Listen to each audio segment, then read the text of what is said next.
Aluma Capital, celebrating a decade of trust, investing in your future.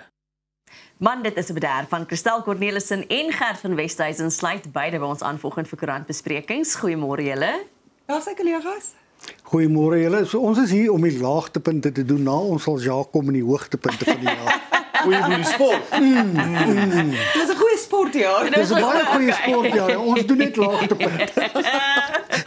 Okay. Ons wil almal hier net nederig hou. Oh, dankie Christel. Christel is een van daai laagtepunte almal wat gearresteer is onlangs. Wie is en wie is nie.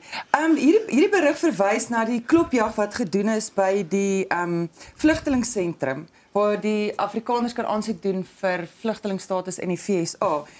En daar's teenstrydige berigte oor wie is in hegtenis geneem, wie is nie in hegtenis geneem. En kyk, ons het al met die Amerikaners gesien, hulle kan nogal oordryf. Hulle oordryf nogal.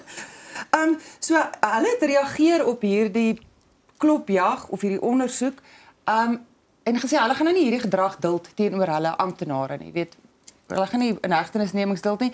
Die Suid-Afrikaners sê daar is nie Amerikaners in hegtenis geneem nie. Van die mense wat daar was sê hulle is geïntimideer. Die Amerikaners sê hulle mense se inligting is bekend gemaak. Hulle gebruik die woord doxing. Die verslaggewer aan diens het gister gevra, wat is doxing? Is dit 'n siekte? Dus ek sê ja, ek dink dit is 'n siekte maar aanlyn. So dis wanneer jy mense se inligting aanlyn deel. En die Amerikaners sê dit is wat met hulle mense gebeur het, so dit stel hulle bloot en hulle sê in Suid-Afrika moet die amptenare verantwoordelik gehou word vir wie ook al hierdie gedoen het. Kyk, ons is 'n soewereine staat, dit maak nou nie saak wat nie. As ons 'n immigrasie klopjag wil doen, dink ek is ons by volle magte om dit te doen. Ons Keniaanse burgers wat gearresteer is, nee. Ja, en dit is ook nie 'n diplomatieke plek waar dit gedoen is nie. Nee, dis nie asof hulle die ambassade omsingel het nie. Nee, dis nie asof hulle die ambassade omsingel het nie. Kyk, ek dink daar's sekerlik 'n stukkie asprisheid agter dit. Sekerlik, Gert. Ja, as daar 'n stukkie Ons asprisheid is sekerlik bietjie aspris met die Amerikaners. Maar nou ja, jy weet, ons voer maar net die wet uit. Hulle het nou geweet van die Keniane het van hulle self 'n maklike teiken gemaak. Maar ja, ek wens ons kan soos groot mense met mekaar optree ons in Amerika, maar die een lyk my wil erger as die ander een. Nee, ons kyk hoe kwaad ons mekaar kan maak.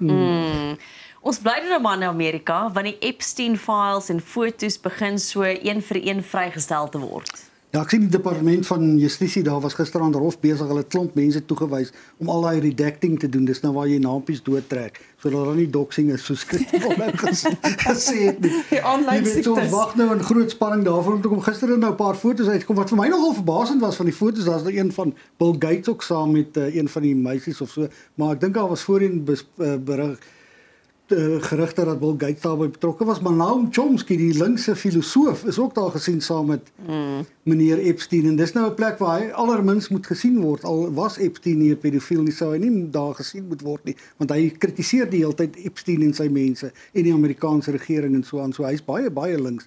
En ja, dis nogal verrassend om hom ook daar te sien. So Epstein se web was nogal wyd geweest, nee, hy het die net nogal wyd uitgegooi. Ja, daar was een van 'n prins ook daar, die foto's, maar dit is interessant hoe hulle by elke foto sê, net omdat die persoon in 'n foto's beteken nie dis skuldig nie, net om die persoon in 'n foto's, dit was letterlik by elke foto gewees. Dis wat die president ook nou die dag gesê het, jy moet kyk saam met wie jy vir 'n selfie poseer. Net nou sê jy ken die ou en hy's 'n groot skelm. Dit het mos gebeur met die president en hy man van die Tembisa Hospitaal. Dis interessant, maar ek dink ons gaan nog baie stories sien uit die Epstein-files. So dit sal interessant wees om te sien wat alles uitkom. Die tentakels gegaan het. Ja. Dan terug op eie bodem, Griquastad moordenaar kry parool. Dit is eintlik vreemd hoe lank gelede hierdie is en dit eintlik voel dit soos gister. So dis 'n jong man wat nou al 'n bietjie ouer man is wat skuldig bevind is aan die moord op 'n man en 'n vrou en 'n dogter van Griquastad. Sy naam kan nie genoem word nie omdat hy minderjarig was toe die misdrywe gepleeg is. Kyk, die wetgewing het mos verander intussen. So selfs as jy ek wil nou sê mondig word of volwassenheid bereik, mag jy naam nog steeds nie genoem word nie. Maar hy het nou weer voor die paroolraad verskyn en sy parool is toegestaan. Nou mense kan nie sê die tronkdeure gaan vir hom oopswaai nie, mens sal altyd vreeslik dramaties oor hierdie goed wees. Daar's nou 'n hele proses wat gevolg moet word. Maar hierdie was een van, ek moet sê, miskien die afgelope 10-15 jaar se mees opspraakwekkende moorde gewees. Hy het destyds aangevoer dit was 'n plaasaanval gewees. En die bewys het net gewys dit kan eenvoudig nie Nou ja, dis nou ek dink is nou amper 14 jaar, 13 jaar na die moorde op die steenkamps. Dit is interessant, Dr. Pieter Groenewald het gesê hy kan net intree as dit lewenslange vonnis is. Ek het dit nie geweet nie. So as die minister kan hy net intree as dit lewenslang vonnis is wat hy nie gekry het nie, maar wat hy kan doen is hy kan gaan kyk en dit weer terugverwys na die paroolraad.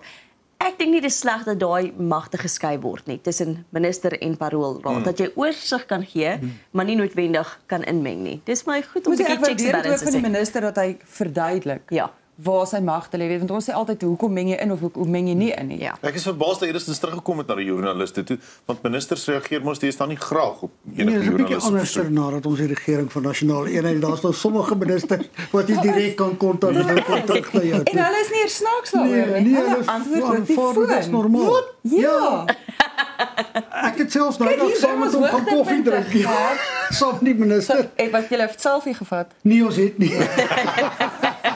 Iemand wou my eendag saam met John Steenhuisen afneem, te sê Steenhuisen, jy besef natuurlik dit kan 'n career limiting move wees.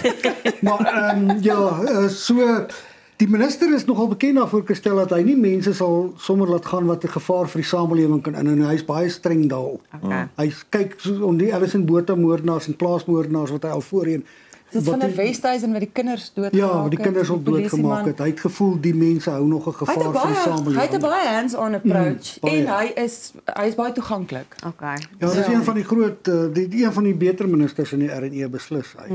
Ja. Gert, dan geen plek vir skelms in die jeugliga nie. Alhoewel ek hierdie storie opgesit het, is omdat my groot vriend Karl Neels my gebel het. Hy het 20 minute lank gekla oor Malusi Gigaba wat nog steeds 'n voorsitter is van 'n parlementêre portefeulje komitee. Maar Karl is heeltemal reg. As jy skelm is, moet jy nie net uit die ANC uit op sy staan nie, jy moet uit alles op sy staan. Hoe kan jy nou jy word nou aangekla van 'n kriminele oortreding, nou is jy nog die voorsitter van 'n parlementêre portefeulje komitee. So die EFF gaan nou vra dat hy onthef word van sy posisie wat ek dink heel goed. Hoekom is hy nog nie onthef nie? Ja, hoekom is hy nog nie onthef nie? Dis die vraag wat jy eintlik moet vra nie. As die ANC homself wil hernie, dan moet hy al sulke mense laat gaan. Nou sê hulle het nog nooit so baie mense gehad wat op sy gestaan het nie as nou, maar daar's talle wat nog moet op sy staan. Gert, sê dit nie vir jou iets oor hoeveel mense op sy moet staan? Iets oor die ANC? Ja, dit sê natuurlik Hulle staan nie op sy omdat hulle moeg is nie. Nee. Dit is baie waar, Christel, ja, nie wel, maar... Sê vir ons, hoekom moet hulle op sy staan, Gert? Ja, want dit is skelmstreke natuurlijk. Ek kan dan dink, ek dink al omtrent 3 NK-lede wat op sy gestaan het en 'n paar ander, jy weet, maar iemand soos Senzo Mkhuna, hy het nou op sy gestaan, hy het nou nie eintlik 'n keuse gehad nie, maar hy het ook uit die ANC bedrywighede uit op sy gestaan. Dis eintlik wat Gigaba ook moet doen. Ja. En mense wat nog op komitees dien wat verdink word van allerlei Hulle hoort nie daar nie. Nee, hulle hoort nie daar nie. Jy weet, jy kan nie, soos iemand gesê het, jy kan nie laat diewe vir jou wette maak. Nee, verseker nie. Gaan jy vir Karl help? Hy sal homself kan help. So much vir my goeie vriend. Nee, hulle sal nog groot geraas maak daaroor. So, ons kyk maar wat gebeur. Hulle maak nou baie groot geraas oor die hele departement van verdediging en hoe swak dit gaan by militêre basisse en hoe swak die hele opset net daar is. Ons Bantolemisa ook 2 weke gelede gesê het, hy's nie eens geken in hierdie goed nie. Hy sê as ons met so voortgaan, gaan ons net chaos tegemoet. So daar's nou baie bewegings rondom hierdie departement van verdediging goeters. Maar ons hoop daar kom iets daar. Die minister hoort in elk geval ook nie daar nie, want sy is heeltemal uit haar dieptyd. Ek weet nie wat dink jy nie, Christel, maar heeltemal. Sy is uit haar dieptyd. Dan Christel, hoe duur gaan ons Kersfeeskosfees? Baie duur. Ja. Hierdie gaan oor vleispryse wat op die hoogste vlak in 8 jaar is. Wat? Ja, dit is nogal rof. So dit word onder meer toegeskryf of ek dink eintlik primêr aan die back and closure uitbreking wat 'n geweldige rimpeluitwerking gehad het. So ons probeer nou al maande lank om hierdie uitbreking in bedwang te bring. En soos ons almal weet, uiteindelik eindig dit maar by die verbruiker. So alles word duurder. Skaapvleis, beesvleis, selfs hoender wat vir baie Suid-Afrikaners 'n stapel item is. So as jy gaan inkopies doen vir jou Kerstafel, dan gaan jy maar mooi moet kyk. Van hierdie goed het ongelooflike, hulle praat hier van kruisskuif 32% prysverhoging. Dik rib, ek dink dis wat jy in Engels noem chuck, wat tradisioneel eintlik 'n goedkoper snit is, R136 per kilogram. Dit is ongelooflik. Dis baie duur. Wat vleis deesdae kos en ek dink is net weer eens 'n aanduiding van Hoe Suid-Afrikaners toenemend gedwing word om hulle sente om en om te draai. Kyk, ons sente tol nou al. Ja, Kersfees absoluut. het ons blomkool, Maar lyk my is wortel en nogal- wit. Ja, groente is ook duurder. Ek weet nie wat gaan jy eet nie. Behalwe komkommerpeer.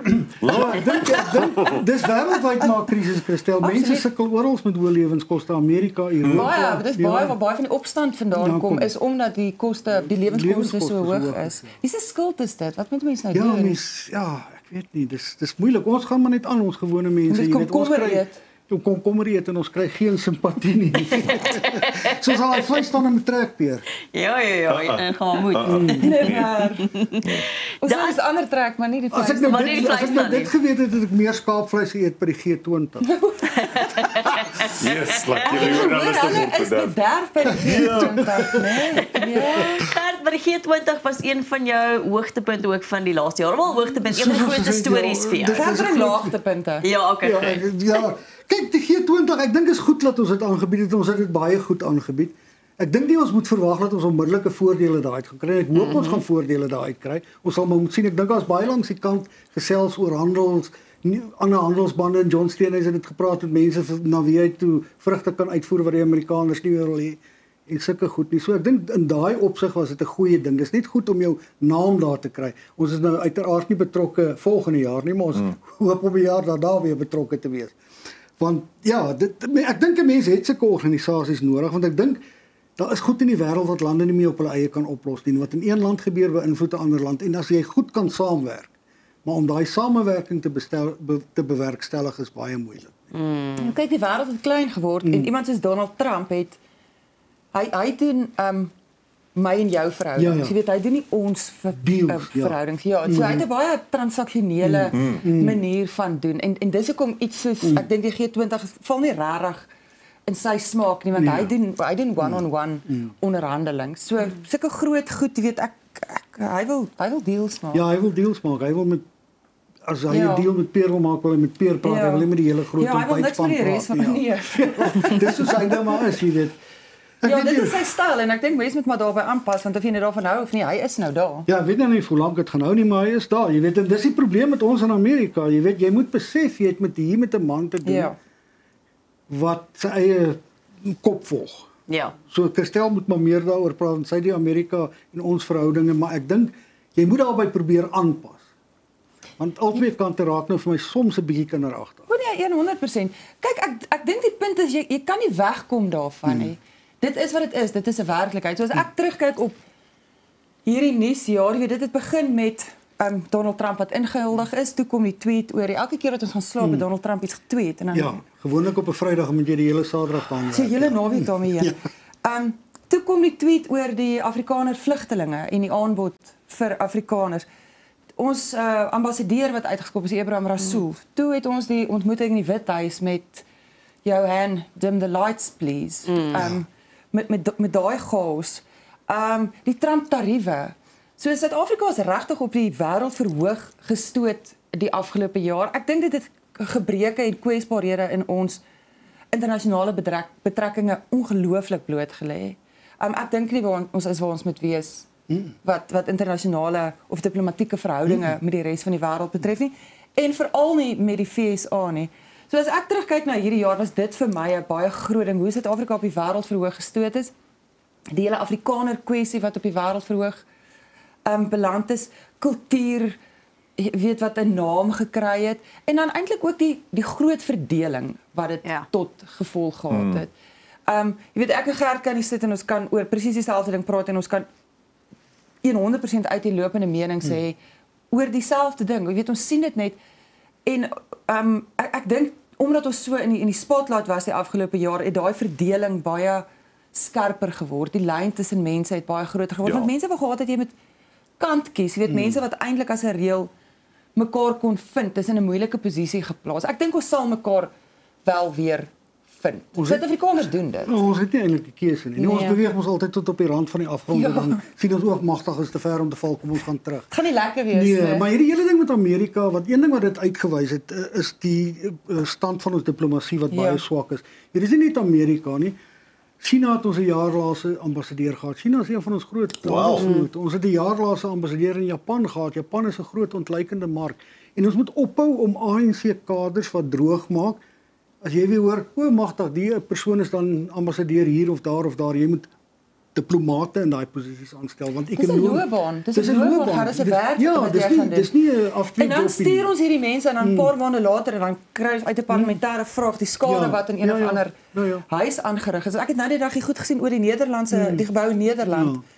Die plek is vervalle. Ja, of dan is daar ambassadeurs wat glad nie hulle werk doen nie, soos die Nee, hulle is nice. ambassadeur lank terug in Amerika wat net meer siek was as by die werk, jy weet, en daar's allerlei stories daaroor en dit kan nie meer so aangaan nie. Nee. Jy moet regtig diplomate begin aanstel. Jy weet, jy kan ons nou nie as sê nou maar kom ons neem 'n voorbeeld van Lusiki Gaba maak nou droog, kwaai droog. As jy weer hoor dan sy ambassadeur in Japan, dit kan nie so werk. Nee, kan nie. Dit kan nie. Ek dink wat interessant is, jy het gesê verdeeldheid, daai verdeeldheid. En ek dink ons het ook vergeet om mekaar dan met respek te hanteer. So jy hoef nie met iets saam te stem nie, maar jy kan nog steeds respek hê vir mekaar en ek dink dit het nie heeltemal gebeur hierdie jaar nie. Ek dink ons het verdeeldheid gehad en dan het ons mekaar so begin sleg sê in plaas van dan om te gaan, weet jy wat, ons stem dalk nie saam nie hoor nie, maar daar's ander menings wat ons half kan by mekaar bring en ons kan nog steeds mekaar met respek hanteer. Ja, mens moet luister en jy moet hoor. Ja. En ons mag nie vergeet om dit te doen. Dit is nie die een wat die hardste skreeu wat uiteindelik die argument wen nie. Dit maak nie hoe ek jou beswader of watter liderlike naam ek jou noem beteken ek het die argument gewen nie. Ja. Ons moet luister na mekaar. Ja, dink dit hoe vervelig die wêreld gaan wees as ons oor alles saamstem. Ja. Absoluut. Ek dit stem gaan maar saam. braaf. Gert, ek sien dit nie gebeur nie, hoor. Toe ek gestel, ek is ook nie bekommerd daaroor. Gert, ons het so 1 minuut, daar was ook baie konflik gewees hierdie jaar wêreldwyd. Ja, Jennifer, ek het nou weer gekyk na al die konflikte. Ek wonder of konflik nie maar in die mense aard is nie. Daar's meer oorloë in die mensgeskiedenis as vrede. Ja. Dit raak vir ons nou net baie erg want anders as in 1900 kan ons nou presies sien wat gebeur. Ja. Hier speel 'n oorlog in regstreekse uitsendings voor ons oë uit. Jy weet, dis miskien om ons meer bekommerd raak oor, maar ons moet maar eintlik bekommerd raak daaroor want lelike goed gebeur. Weet jy, op ons eie vasteland is lelike goed aan die gebeur. Ja. In Gaza gebeur lelike goed, in Oekraïne gebeur lelike goed. En 'n mens sal graag wil hê die wêreld moet 'n veiliger plek wees en omdat dit ook ons ekonomie beïnvloed, jy weet Oekraïne toe die oorlog daar uitbreek, onmiddellik kom die verbruiker weer onder druk want allerlei goed is nou duur soos kunsmis en haver en goed wat ingevoer word. So dis 'n probleem. Oorlog raak ons almal. Ja. Ons wil vir julle twee baie dankie sê vir die jaar se nuus wat julle vir ons gebring het. Ons waardeer dit so baie. Geseënde Kersfees vir beide van julle. Ons hoop julle kry 'n bietjie rus tussen deur al die nuus en die lae nuus en die goeie nuus en die Ja, nee, hoogtepunte. net Donald Trump van Twitter weggaan, dan ons sal okay wees. Truth Social. Oh, jy sien. Dis Gert, dis al die feite. Wat is vir die feite? Maar baie dankie vir julle aftuistyd. Ons waardeer dit regtig baie. So voorreg vir julle, dankie. Baie dankie. Dit is Gert van der Westhuizen en Christel Cornelissen. Ons is nou weer terug. Aluma Capital, celebrating a decade of trust, investing in your future.